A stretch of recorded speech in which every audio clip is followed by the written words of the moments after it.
All right, hello everybody. I'm just gonna do some comedy while we all get settled in. Um, it's hard to do comedy on Zoom without the uproarious laughter. I don't know if anybody knows. I would be surprised if you did. I did a summer of open mics, and let me tell you, there's one thing I found to be more daunting than playing the clarinet in front of people, and that's doing comedy in front of people, and particularly when you only got 5 minutes and you can't really branch out too much. Speaking of comedy, let me get my presentation loaded up. All right, so I think we're all sort of getting in here. I am going to share my screen and put it into full screen mode, which means I'm not going to be able to see anybody. If something's going horribly wrong, I'm trusting that one of my good friends here, which is any of you, will tell me that something's going terribly wrong so that I can fix it. So what we're talking about in this class is basically how to play in tune and what that means, what that looks like, what that feels like, because there's going to be a big difference in what it looks like versus what it feels like. And that's kind of the main theme of this. So with no further ado, let me click this, click that, and I think we're here. I do need to make sure I'm sharing my computer's sound, because some of these slides have my playing in them. And won't that be exciting? I didn't want to freewheel it. And actually, I needed to play twice to show you what I wanted to show you. So let's think about this. I mean, pitch is where we are in terms of how we're playing. Oh, look, I can see everybody's faces over here. That's really nice. Okay, cool. Let me click it. There we go. So pitch is, are we sharp or are we flat? Which seems pretty basic. And it kind of is on that very, very basic level. But the thing that we need to think about, really, we don't have to think about it, but one of the benefits from it is how does that impact our actual sound, our tone, and even more importantly than that, one more step further, what is it like to play with us? Can people find our pitch? Can people find us? Can we find them? Are we easy to play in tune with or hard to play in tune with? Because there's actually two ideas about that. One is, are you playing in tune? That makes you easier to find. But you can still play with the sound that's hard to match and blend with. And these ideas are going to help with all of it. I need to click over here so I can move slides. There we go. So let's think about the characteristics to control in our clarinet sound in general, right? We all have this, do we play dark or do we play bright? Or do we play resonant? Like, we use all sorts of words. I use dark/bright to represent all of them. How do we self-identify? All that stuff. And so focus, that's an important thing. How focused is our sound? How spread is our sound? And that a lot has to do with what style of music we're playing. But these aren't judgments. These are just places in which we can label ourselves or our sound something. There's no value assessment in this for me because, I've got the way that I play the clarinet in different situations, and I don't always sound the same. If I'm playing Fiddler on the Roof on Broadway, I don't sound the same as if I'm playing at the Metropolitan Opera. Not the same sound. And I've got friends that play jazz clarinet. They aren't going to sound anything like what I sound like. So it's not really about judging it. It's just about what it's all about. Evenness, flexibility, projection. All of these characteristics are impacted by intonation and our pitch. So we're going to go over some things that are somewhat basic, but it's going to lead to things that are, this is going to go from like super easy to super complicated before you can blink. Okay, intonation refers to the accuracy of pitch in the musical performance. It is the ability to play or sing notes at the correct pitch and maintain proper tuning throughout a piece of music. Intonation can be evaluated in terms of how well a performer stays in tune with themselves, other musicians, or a given pitch reference, like a piano, a tuner, or an ensemble. Wow, okay. Wait just a minute, or what? Just a minute. This means playing in tune is a moving target, and that's a true thing.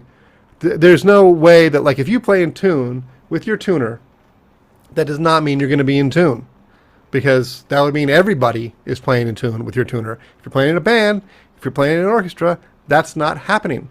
People are going to be playing sharp. People are going to be playing flat. You've got to find them, meet them, and they've got to find you and meet you. And that's actually one of the things about the better ensembles, is that people know how to find each other and how to play in a way that we can all blend our sounds together. And one of the ways we do that is through intonation. So let's talk about the basics of tuning the clarinet. That's an important thing. So general tuning. And that is what we do. Like, you know, like the most primitive example of this is my middle schoolers that I teach at Columbia Grammar and Preparatory School. We give them a tuner. They play a note. They figure out whether they're in tune. But that's just one note.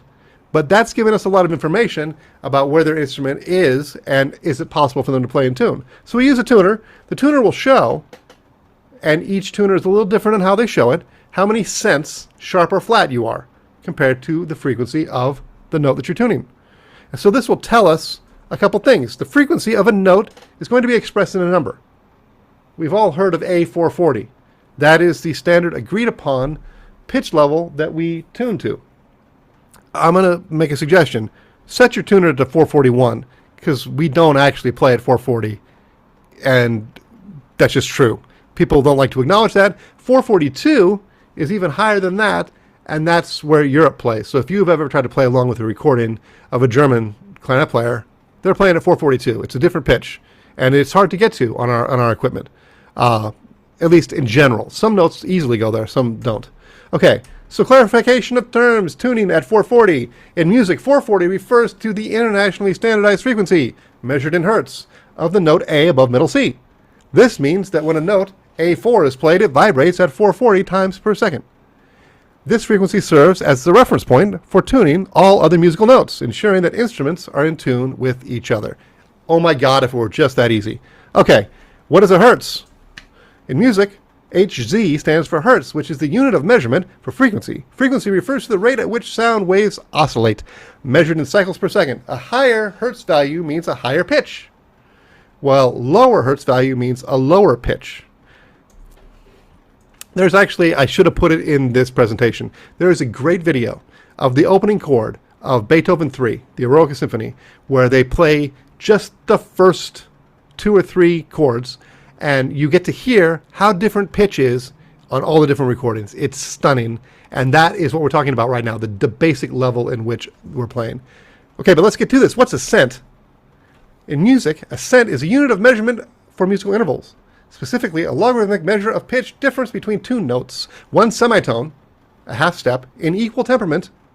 The standard tuning system for Western music is divided into 100 cents. What's equal temperament? Good question. In music, equal temperament is a tuning system where the octave is divided into 12 equally sized semitones, so 12 half steps, meaning each semitone is the exact same size as the others. This system allows for smooth transitions between keys, making it the standard tuning system for most modern Western instruments, including pianos. It's because of pianos, let me tell you. It used to be that we only played in a certain number of keys. This is actually pre-clarinet. Music was all written in certain keys because, you know, your harpsichord couldn't be tuned to play in all 12 keys because there's a natural enharmonic series that is not even, and it's very complicated, and I'm going to allude to that a little bit, but we can't really get into it because it is that complicated. But it's not complicated to your ears. Your ears know what it is. It's how you hear. But the piano and the tuner have actually taken that natural state out and made everything very, very even. And that's how we talk about tuning when we talk about our instrument. Okay, this all sounds complicated. Let's make it less complicated. Let's look at the tuner and make it less complicated.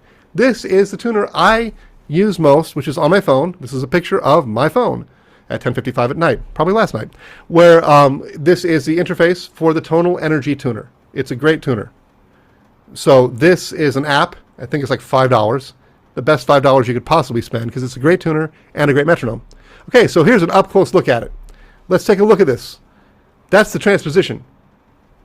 Just in case there's people that don't know, our instrument that we're playing probably is a B-flat clarinet, which means if we play a C on our clarinet, a B-flat comes out of it. So we're a transposing instrument. So this you can just put on the transposition B-flat. So all the notes that are reading out are the same notes that you're playing on your instrument. It's important to know that because if you don't do that and you play a C, it's going to show that you're playing a B-flat on the tuner. That can be very confusing and take some headspace that we don't really need to use in that way. So my suggestion is set your tuner to the transposition if your tuner has that available on it. And then look at this, our pitch level setting. I've got mine, as I suggested to you. I take my own advice some of the time. I set it to 441 because that, you know, our instruments are not really meant to play at 440. And so then we've got our sense. The note that I was singing in this moment was 18 cents flat to a true D at 441.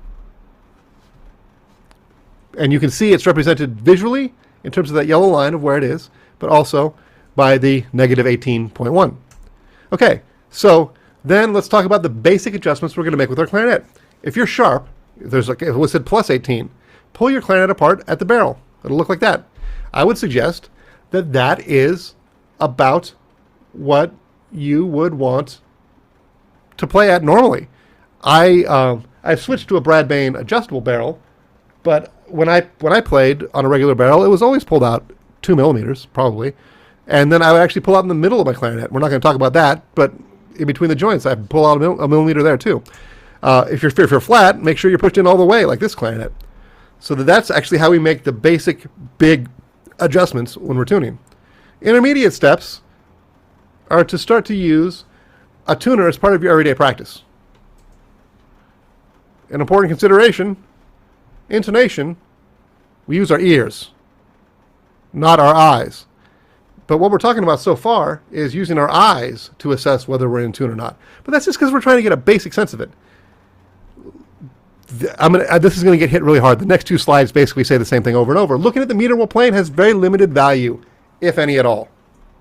Making adjustments to clarinet playing based on visual stimulus will not help playing music and will create problems in one's clarinet playing. Stern warning here. Use a tuner as part of everyday practice. Important consideration. Looking at the meter when you play will make you want to quit playing clarinet forever. You getting what I'm putting down here? Because the clarinet is far from being quote-unquote tuned at the factory. All of them from every maker. The meter will be wildly fluctuating. It's going to go 20 cents sharp, 20 cents flat. It's going to be all over the place. It is not an assessment of you, your playing, or anything like that. Only look at the meter when checking specific notes.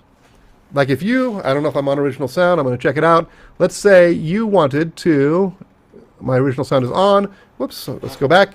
Let's go back. Let's go back. I said let's go back. Like let's say you wanted to play a passage and you were playing,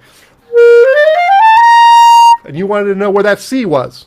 My suggestion, play the passage up to the C, not looking at the tuner. Hold that C, and then look at your tuner.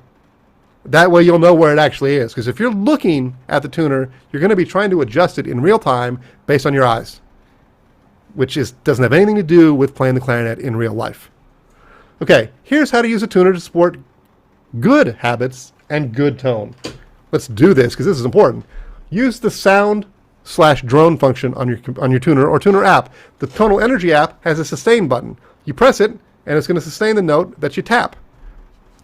You could tap any of them. And that's just going to give you that one single note. And then play that note with the tuner. I could do that right now. And I shall.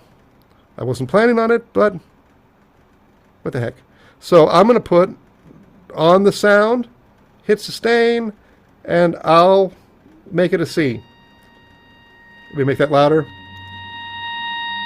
I'm actually going to make that an octave or 2 octaves lower. Sustain. So I'm going to play that C.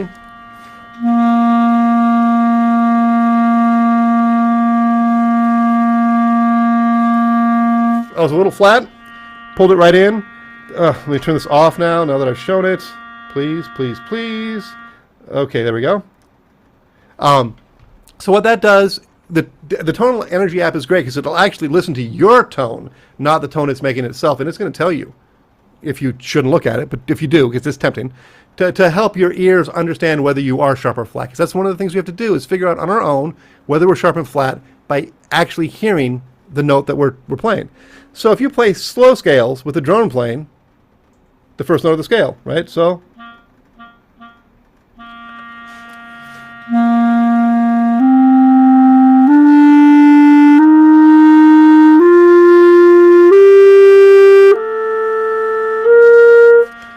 I don't want to do the whole thing because I've actually recorded myself doing that for a later slide. But you get the idea. Like you're playing and hearing those notes in reference to another pitch. And that is what we're trying to do, is hear our notes compared to other notes. Because as we established earlier, those other notes are going to be made by other people. A pianist, they don't choose what pitch level their note is at, but The person sitting next to you in band or an orchestra or in your church, anywhere that you're playing, is going to be playing at a different pitch level. That's just the way that it is, and we got to find each other, and we do that with our ears. So every interval, the space between notes, has a particular resonance when in tune. Intervals are most commonly, not exclusively, major, minor, major or minor, or perfect. We're going to get into that in a second. Each interval has a particular resonance with a degree of consonance or dissonance, right? You're going to hear this coming up.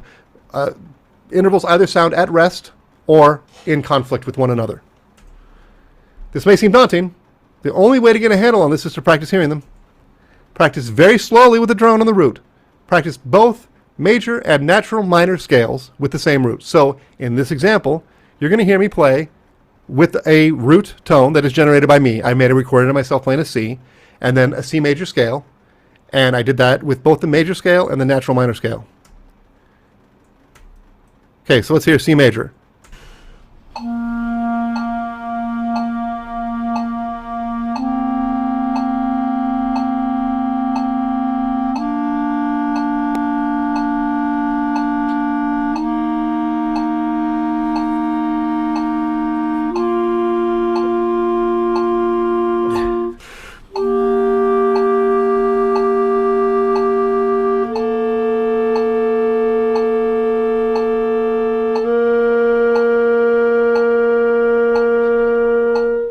Okay, I'm going to give a little spoiler alert. We're going to listen to the minor scale.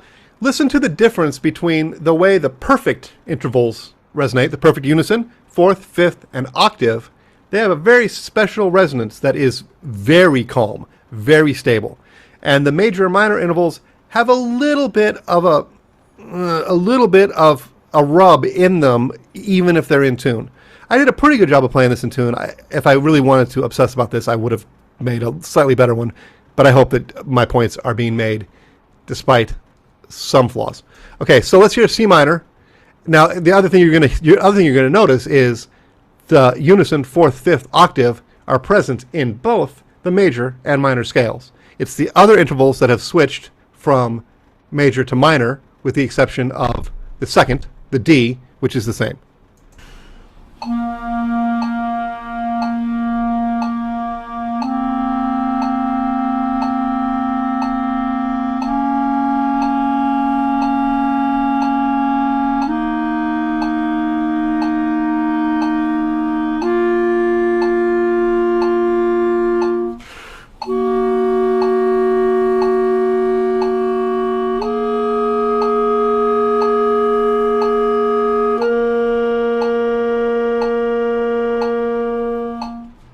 Right, so this interval, same, major, minor. This one's the same, major, minor. This one, different. That's actually the most important one, harmonically speaking. This would be an E natural in C major, E flat in C minor. Fourth and fifth are the same, both perfect. Minor sixth, minor seventh, and then the octave. So there's different versions of the minor scale. We're not going to get into it now, where this might be an A natural and a B natural.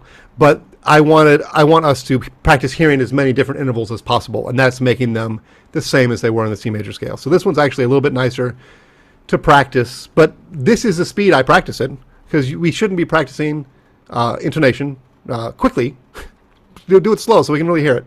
Okay, the resultant tone. This is the coolest thing that there is to know about in the entire world, probably. This is actually what's helping us hear notes being in tune or out of tune. And you've been hearing it your whole life, and you probably, unless someone's told you already, haven't actually noticed it. A resultant tone, also known as a combination tone, are faint additional tones that are perceived when two loud tones are played simultaneously. These resultant tones are not actually played, but are created by the sum or difference of the two original frequencies, forming new harmonic intervals that can enhance or interfere with your tuning. These tones are not produced by the instrument itself, but rather by a phenomenon that occurs in the listener's ear.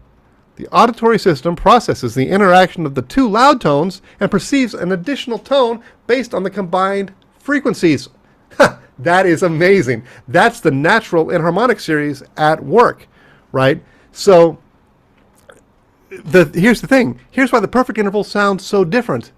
That resultant tone is actually in tune.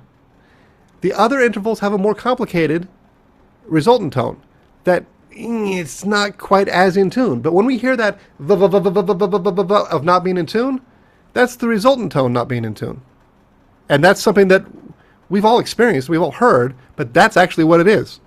So the resultant tone, the thing that is actually making us hear in tune and out of tune, the resonance of this resultant tone that you probably never knew you were hearing is how we determine whether we're in tune or not. I just said that. The pulsating effect comes from being out of tune is actually the resonance of the resultant tone. Yes, the impact of the resultant tone is what makes intervals consonant or dissonant, right? That's actually kind of a more clear general description of what I was just talking about. We know an interval is consonant when there's none of that sort of moving around vibration, the sound waves, and that is how we can tune perfect intervals very, very specifically. Listen for the consonants or dissonance in each interval. The calm, settled feeling of the perfect fifth versus the rubbing of the major seventh, for example. The major seventh would be B, right below C in the C major scale. And let's think about this. The leading tone, if you don't know the leading tone, that's one of the things that really tells us what key we're in and gives us harmonic motion, because that note really wants to go to the tonic, which is C, and it's that dissonance, that vibration of the resultant tone that makes us want to go there. This is a lot of information. Here's some things to focus on as takeaways. Number one, you already know how to do this. You maybe don't know that you already know how to do this, but you do. And this is really a matter of allowing yourself to hear something and be aware of something that you've already been hearing. You don't need to find anything. You just need to sort of let it come to you, and you will find it. It will find you. If someone explained to you why the color blue looks blue, it will not help you identify the color blue when you see it. The reason why we talked about all these technical components, sense, hertz, blah, blah, blah, blah, blah, blah, all that stuff with the tuner is so you know how to use the tuner. And I want you to know how to use the tuner so that you can use the tuner to then stop using the tuner all the time, right? So that the tuner becomes a tool rather than a crutch. So that's why we went through the technical stuff. But this is really all about doing something that you know how to do, which is find that pitch by listening for that extra note that's coming out. Okay, so this is a good one here, if I do say so myself. Use this as a reason to practice your scale slowly, because now you're not doing it for technique. You can practice your C major scale for pitch, and your technique's going to improve. I like to use these exercises to work on my long tones. This is a beautiful long tone exercise where you can focus on using your air right. This can be a warm-up exercise where you're focused on relaxing your fingers. Whatever it is that you choose to make the primary thing, in addition to working on the pitch and hearing that, it's all going to come together. It's going to give you access to practice techniques and warm-up techniques to really further the things that you already are doing or should be doing in your clarinet playing. So that's a good secondary benefit to making sure that you practice it slowly. And if you want to do this in the key of F sharp so that you can practice your F sharp major scale, go for it. No reason not to do that. Intonation is something we work on with our ears, not our eyes. That is the most important thing. If you are looking at your tuner and making adjustments based on what you see, you're going to change your voicing. You're going to lip things down, lip things up. That's not how we should be taking in the information and creating a feedback loop, because you're not going to have a tuner in front of you when you're playing at Carnegie Hall, or when you're playing at church, or when you're playing with your community band, or when you're playing with the Metropolitan Opera. It's never there. The tuner's never going to be there. So I meant this to be funny, as if I had to write this on the board a million times, because it is that important. It is with our ears and not our eyes. So the goal is to find our sound through voicing and clarinet barrel adjustment. We have to be basically in the right place. That puts you in a place you can find proper pitch without moving any note too much. Because the truth is, again, we were not tuned at the factory. You want to find a place that is in the middle, because the truth is, and we definitely don't have time to get into it, is the natural enharmonic series will have you playing notes sharp to sound in tune and very flat sometimes to sound in tune. And it's a whole can of worms. If you look up natural enharmonic series, you'll find all sorts of videos that will tell you where notes need to be. It's a very, very complicated thing, intellectually speaking, but a very simple thing when it comes to hearing it, because you know if it's in tune. but understanding it can help you get it there a little bit sooner and develop good habits, but it doesn't come from looking at the meter. The outcome, you'll be able to find your place for your best sound on the clarinet and the ability to put that sound into musical situations, playing with other people. Because that's really the thing. I had a friend say a number of years ago, he's a genius, he said there are certain people that even if they're playing out of tune, I can find them and play in tune with them. Which is an interesting thing that has to do with the overtones that are produced in our sound. And that's actually a powerful thing. There is playing in tune, important. Being able to be played in tune with, also important. You're going to be untying your own shoes every time you tie them if you look at the meter while you practice intonation. It really does need to be done with our ears. Have I said that enough times? Okay, so these are the characteristics to consider. Dark, bright, focus, evenness, flexibility, projection. Think about those things as you're playing with the drone. And if you have to move your drone to 442 to be generally in tune, okay. This idea of playing at 440, kind of ridiculous. Second of all, that it's going to happen overnight, a little bit unrealistic. So just take the time, be patient, and you're going to find your way into being able to play things with that sound. We just have a couple minutes. I want to stop sharing. Stop. And I want anybody who has a question to ask me a question, if you would. Does anybody have any questions? I feel like I just dropped a whole bunch of stuff on you. I'm happy to share this slideshow with you if you just reach out to me. It's theclarinetninja@gmail.com, or go to my website, clarinetninja.com. Find me on YouTube. Listen to my podcast. Anything you want to do, reach out to me. It'll be hopefully easy to find me. And I'm happy to share this with you if you'd like it. And if you have any questions about it, let me know. Heidi, I see you unmuted. Do you have a question?